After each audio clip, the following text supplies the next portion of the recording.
I would show you guys a little bit about how I'm annotating this book. A hug in a mug in a book. And I kid you not, they even gave us dates. I have tons of tabs, tons of annotations, thoughts, emotion. But first, let me show you how gorgeous it is here.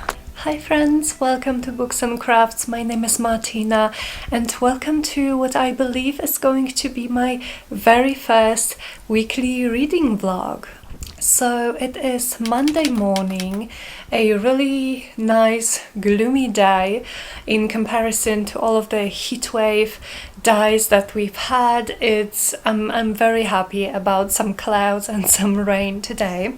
So what I am planning to do for this vlog is I have two books that I want to read and I will share them with you guys in just a second. And I just want to, I don't know, maybe take you guys with me throughout my creative work this week to show you a little bit behind the scenes. I have a creative small business and a YouTube channel and a Patreon, so I'm going to be doing a lot of work for this. This is my job pretty much. And also I just want to enjoy summer this week and also take you with me. Let's pick the books for this vlog.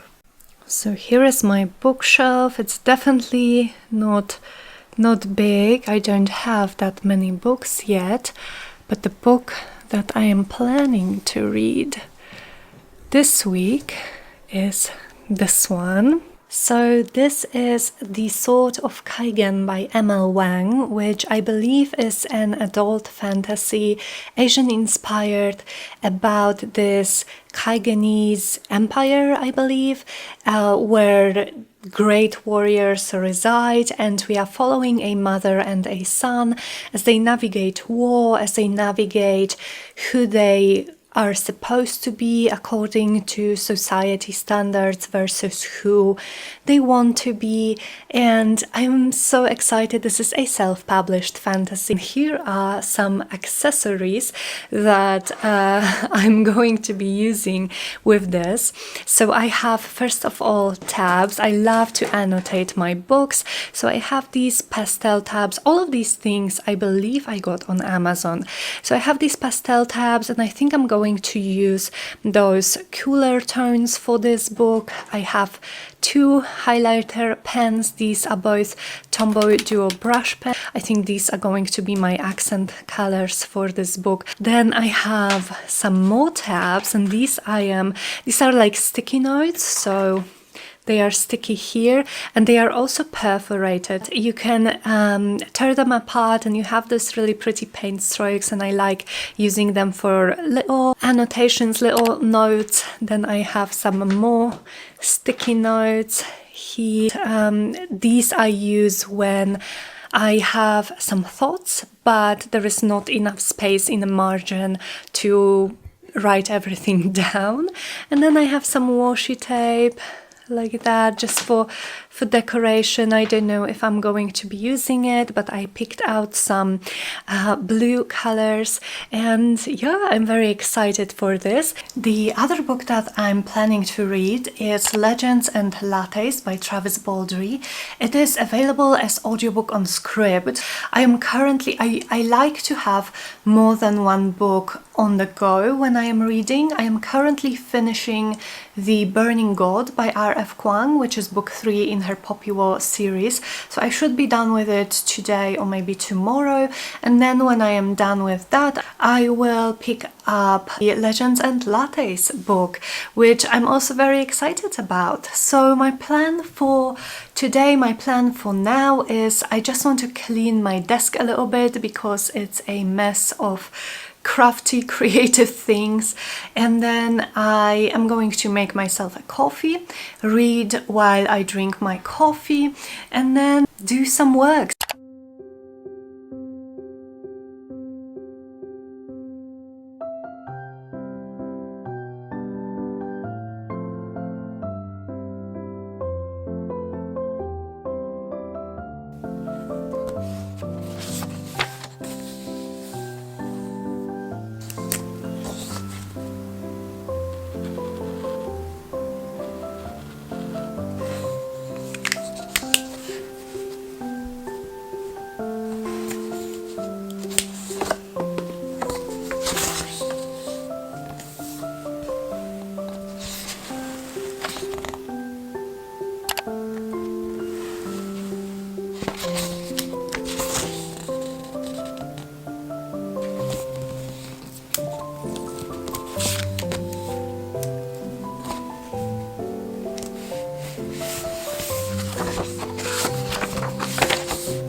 Hey friends, so I have a reading update. I read the first chapter, the first 21 pages, and I am so excited because I am loving this so much so far. I already have a lot of tabs, a lot of thoughts, a lot of annotations. So we are set in the Kaigenese Empire, and the action so far takes place in a small village somewhere to the south of the empire.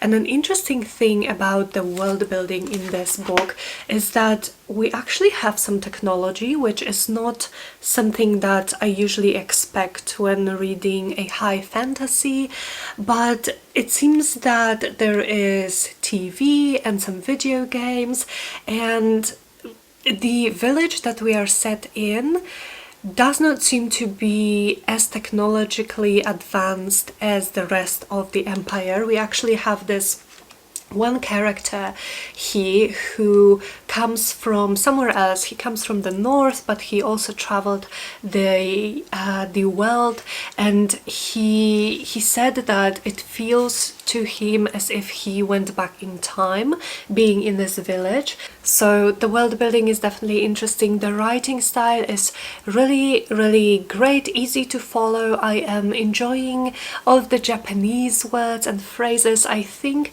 if you are a fan of anime or Japanese culture, then you might also enjoy those aspects. And I also really love the way the author describes emotions of the characters and some internal struggles that they may have. So we are following so far two characters, and I just briefly looked through the book, through the next few chapters, and it seems that these are going to be our two perspectives between which we are going to be switching.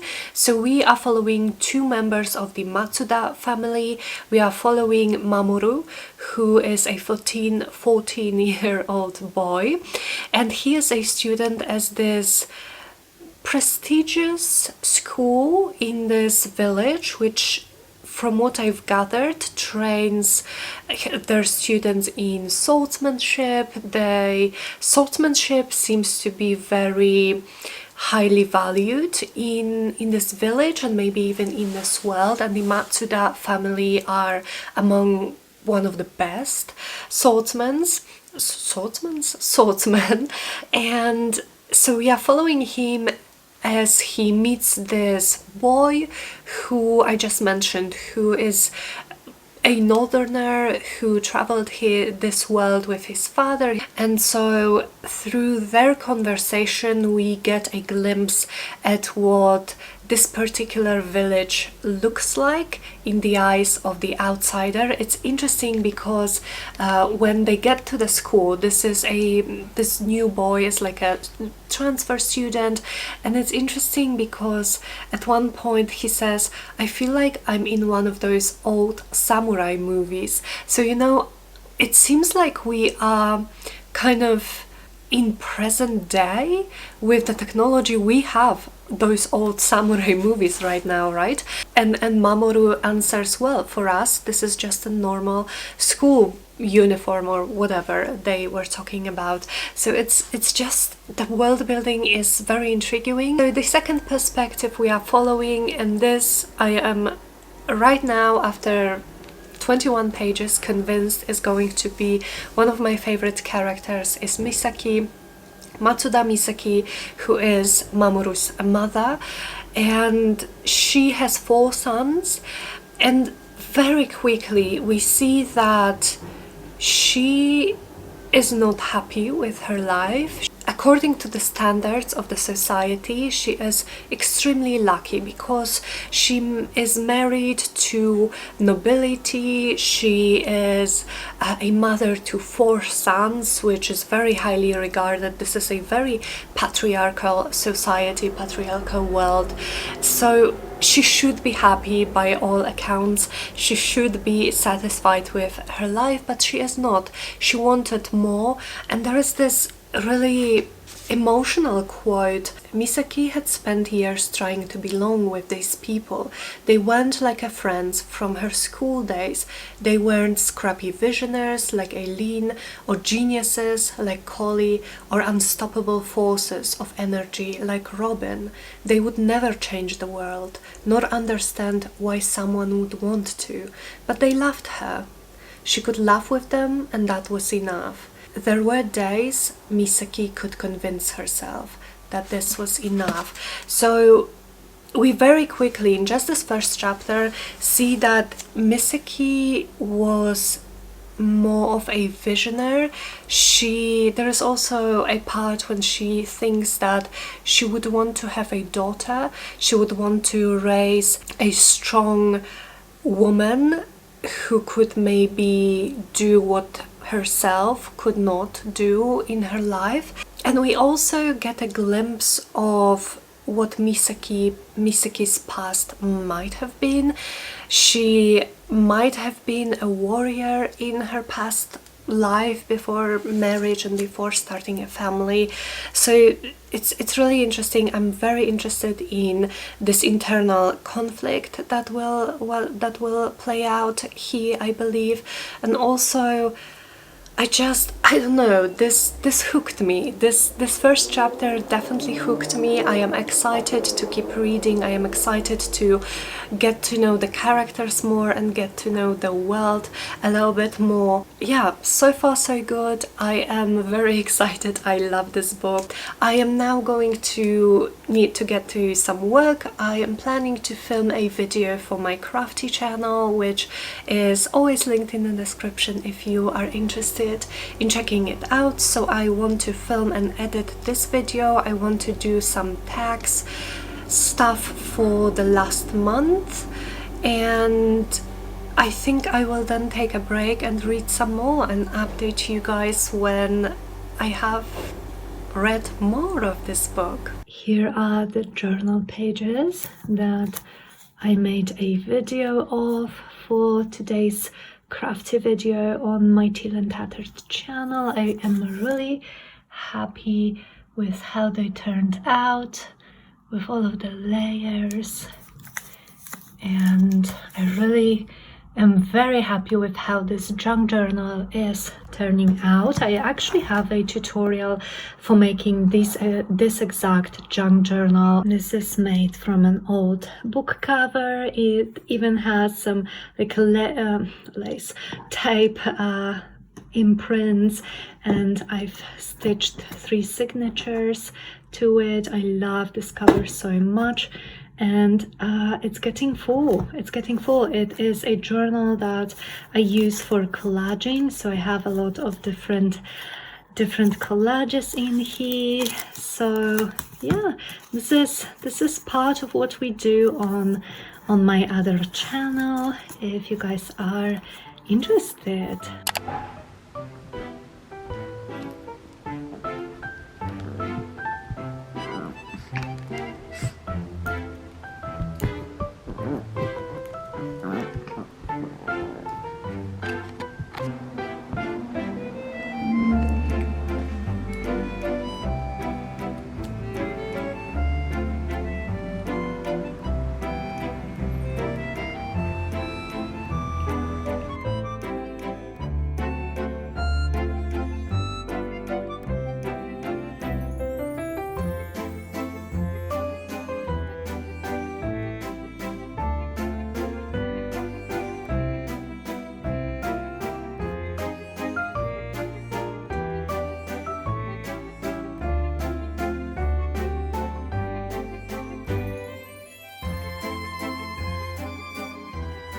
Okay friends, so it's now about 7:30 p.m.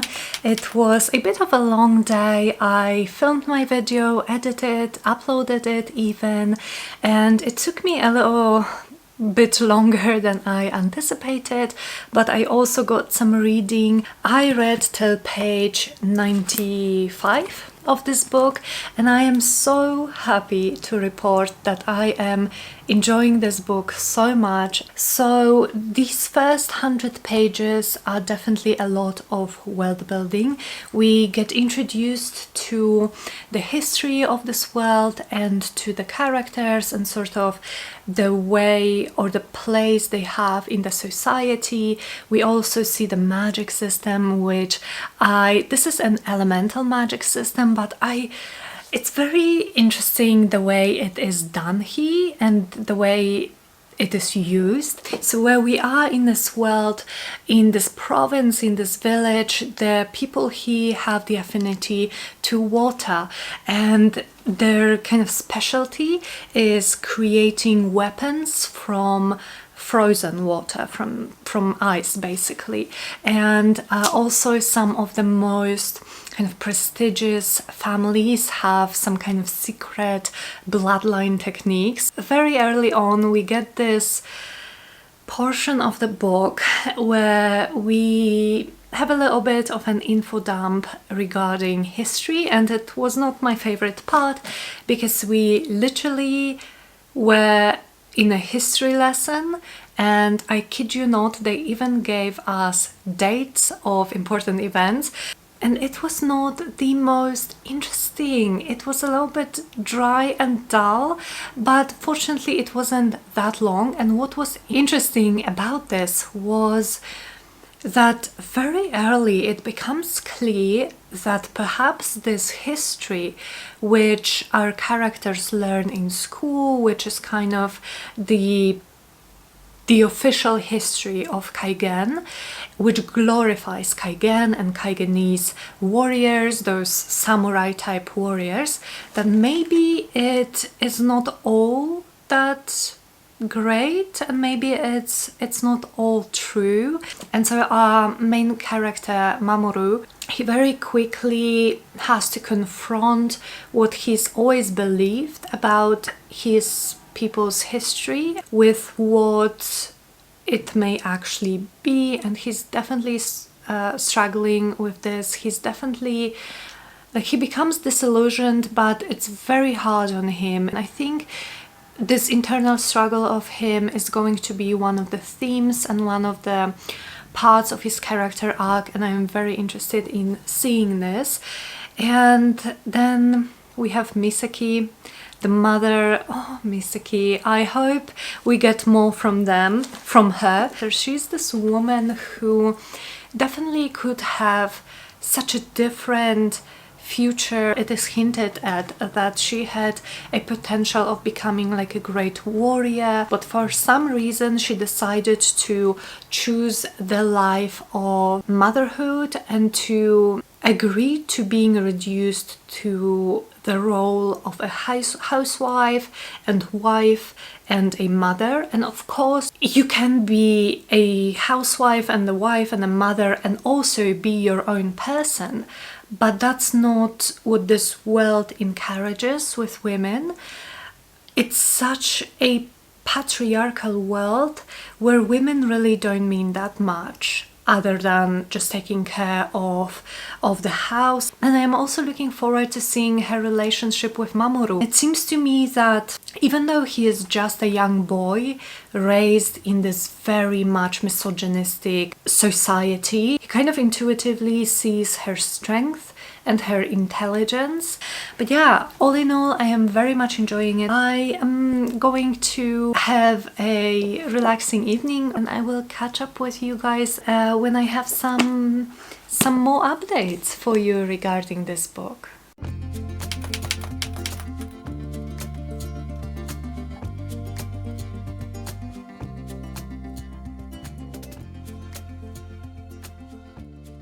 Hi friends, good afternoon, or is it evening? I think it's like 7 p.m.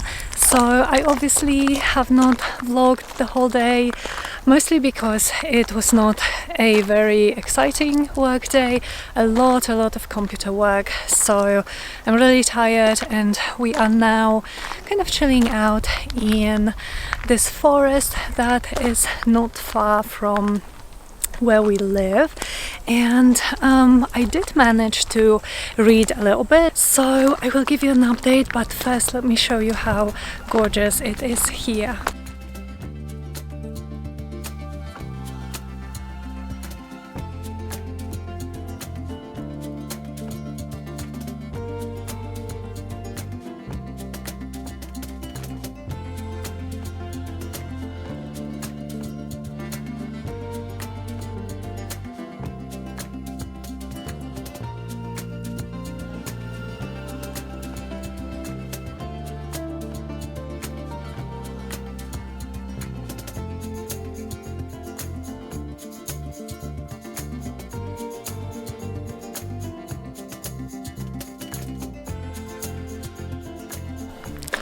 So I read about 70 pages since yesterday, and you guys, so first of all we got a Misaki chapter with her backstory, and let me just tell you, she is she's a badass and I love her.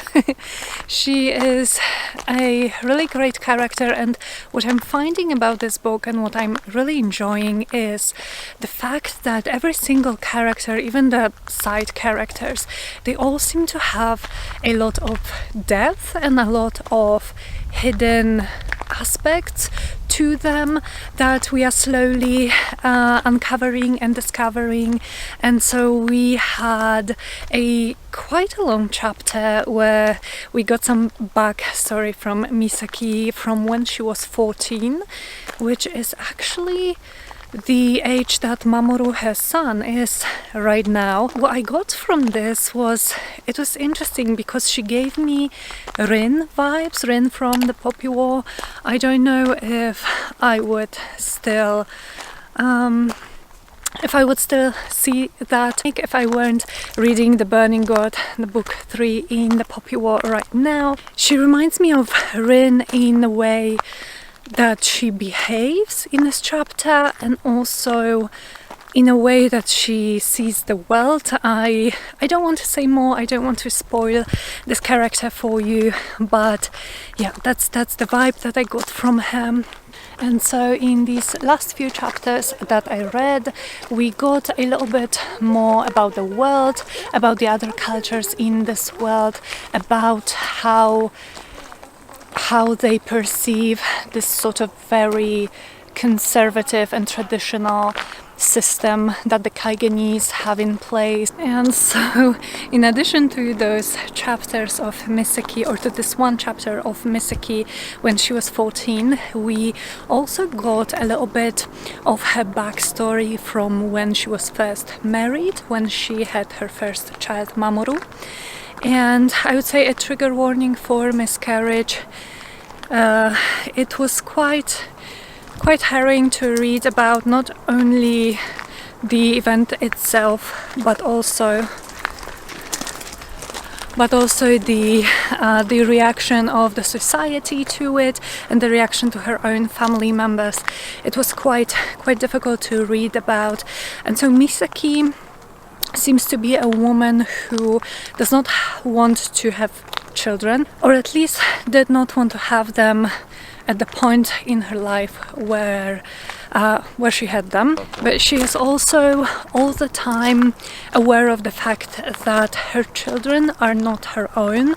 They are not her babies. They are the Matsuda family's property even, and so she finds it very hard to form any kind of motherly attachment with them, which was also quite difficult to read about, especially given the fact that any type of motherly feelings, especially toward boys, are not encouraged by the society and are definitely looked down upon in her own family.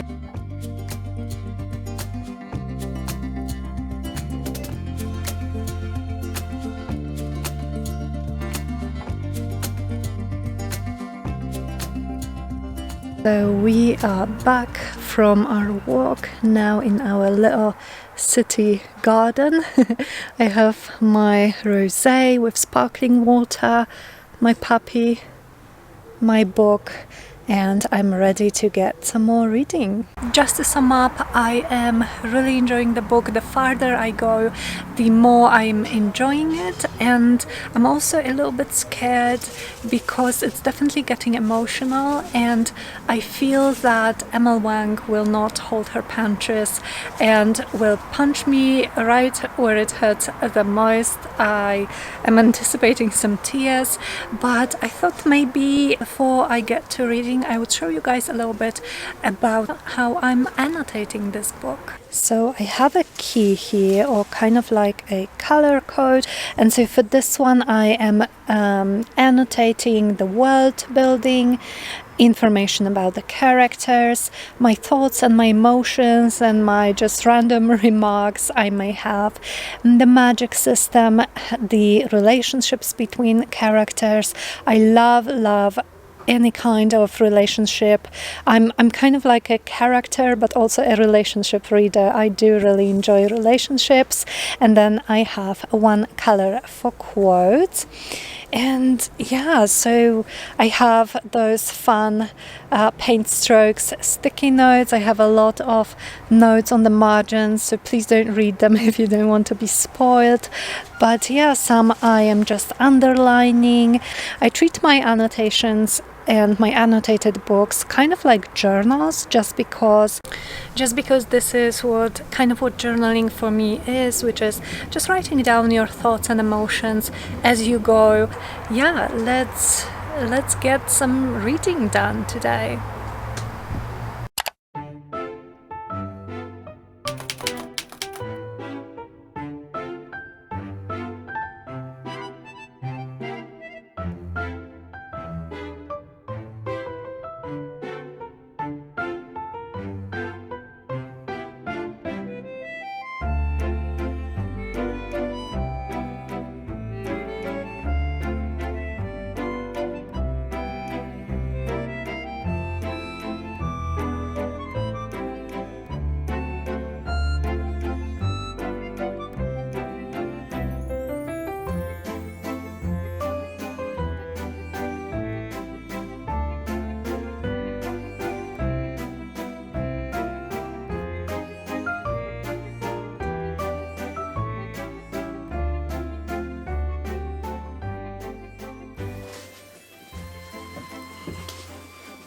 Hello friends, good morning, how are you? I hope you are doing well. I have a busy work day today. Just finished filling out my beautiful planner. So I have a few things here.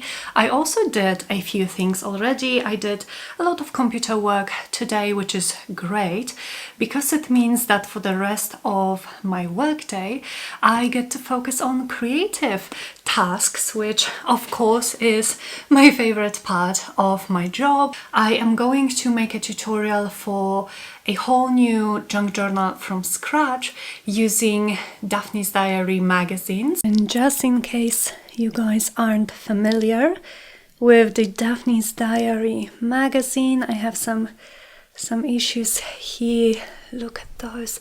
These are a crafter's dream. They have so many stunning papers and stunning images, and I just love them so much. And the cover of this one, this is the summer issue.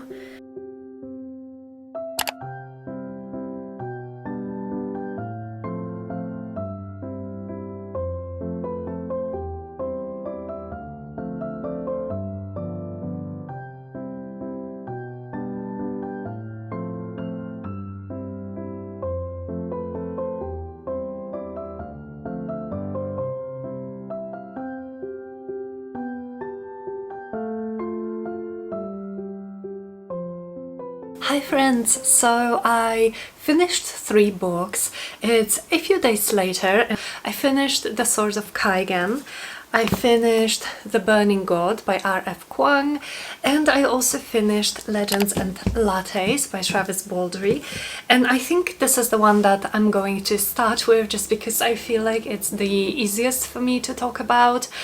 And this book was everything that it promised to be. So it is cozy, it is wholesome, a hug in a mug in a book form, I would say. So in this story we are following our character Viv, who is a barbarian orc mercenary, and one day she decides that she wants to quit this life of war, this life of violence, and she wants to settle down.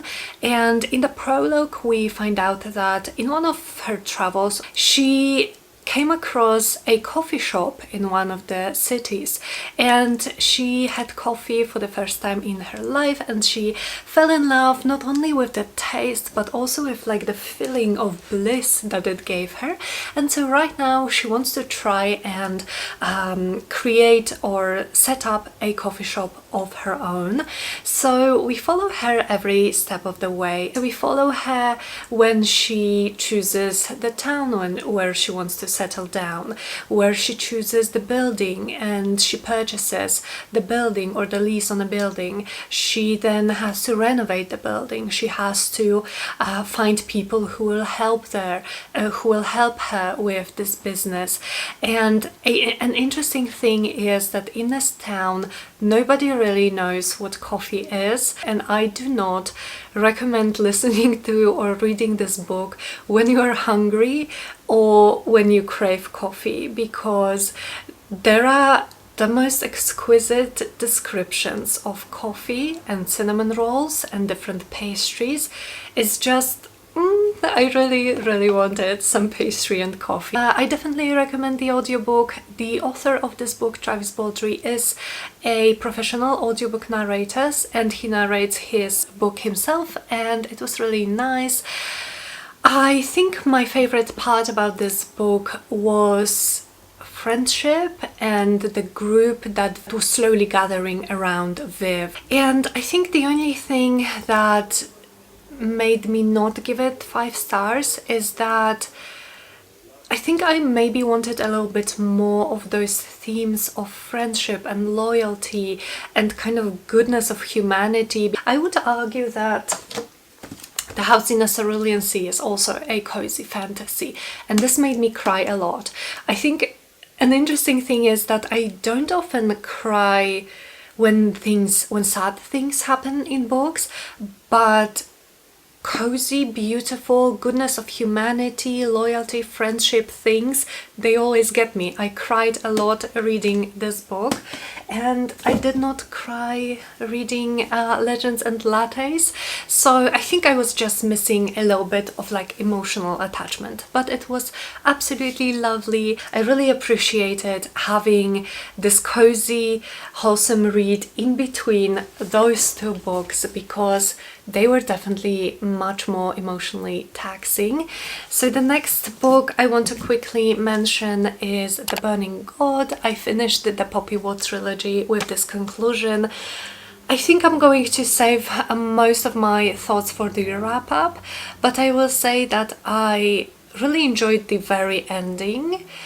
I did not enjoy the most of the story as much as I thought I would, and I would also say that my experience reading the Sword of Kaigen may have bumped down this whole trilogy in my ratings. I will still have to think about it a little bit more, so that is all that I want to say today. And now let's talk about the book.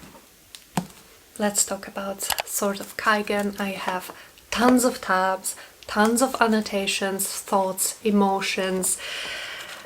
Oh, this book. Okay, so let's maybe start with summing up what this book is about. So this is definitely a story of war, of grief, of loss, of motherhood, of family, of friendship, of the goodness of humanity that I mentioned. So we are following again our two characters, Mamoru, a 14-year-old boy, and his mother Misaki, and we are set in this Kaigenese empire, which is definitely inspired by Japan. And the setting, I mentioned it before, it threw me a little bit off that we have like cell phones and we have TV and planes. It's not what I usually expect from high fantasy, and I would say that this is the only point that I have a gripe with, is the addition of technology, because in my opinion it did not serve any particular purpose other than make the plot progress more smoothly and more easily. Because for instance, when we have a difficult situation where we need some more people to come to help us and we have to let the Empire know what's going on, we can just call them. However, this is honestly like the only thing that I did not particularly like with this book, but it also didn't, like, it's not super prevalent, it's not all the time they don't have smartphones. And so we're following our two main characters, but also their family and their friends as war ensues where they are. And you know, there are some fighting sequences in this, and I am a type of reader that I do not usually enjoy fighting, I don't usually enjoy battles, but the way ML Wang wrote it was just so perfect for me, because what she focused on was characters' emotions and thoughts and feelings, but not at the cost of the pace. So the pace of the battle or the pace of like a duel or any kind of fighting sequence was perfect. It was progressing at an even fast pace, but somehow she balanced it with what the characters were thinking and feeling, and it was so, like, I usually skim through some battle sequences, but this I could not stop reading, and I was hanging to every single word, because every single word was creating or was making these characters real, more and more real in my mind. I loved everything that they were going through during the battle, during the war part, but also after, because I would argue that this book is not so much about war itself, like the Poppy War is, where we have different tactics and battles. I would argue that this book is more about what happens after the battle is done. What do you do with your life?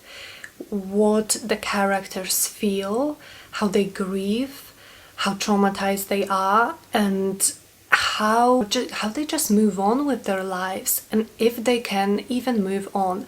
This is a very sad story. This is a story where we do experience a lot of loss through our characters. I was absolutely amazed and awed at how much character growth we got.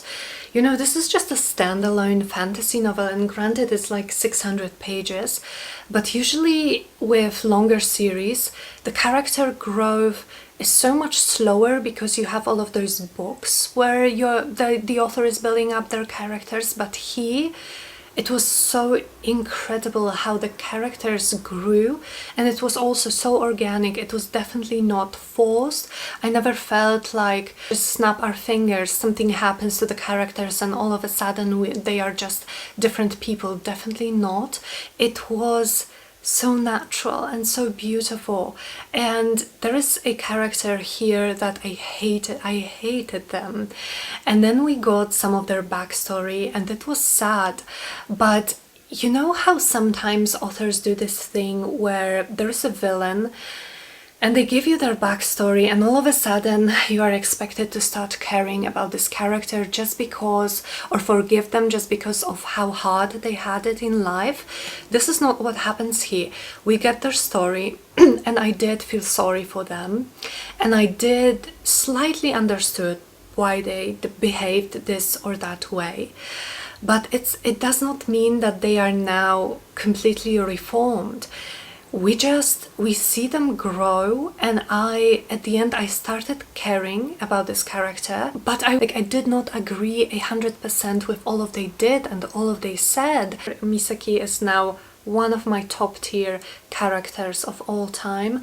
I loved every single moment she was in this book. And also I just want to mention too that there is a lot of sexism and misogyny in this book. The setting is very patriarchal, and I loved the way that Misaki gained the respect of men. I don't want to say too much, because I think some of those scenes were so powerful that I had to put the book down for a few minutes and just think about what I just read, because they were so incredible. I love how resilient she is. I love how persistent.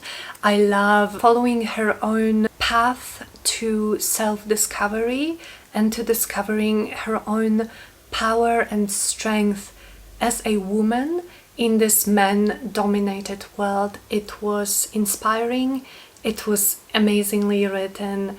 And yeah, like I said, I think I could talk for much longer about this book, but maybe I will leave it here. I recommend it very highly. So thank you so much for watching the vlog, you guys. I hope you enjoyed it. I definitely had a lot of fun filming it, but also reading these books. So please let me know in the comments, what is a book that you are currently reading? Are you enjoying it or not really? I would love to hear from you. I will see you very soon in the next video. Bye guys.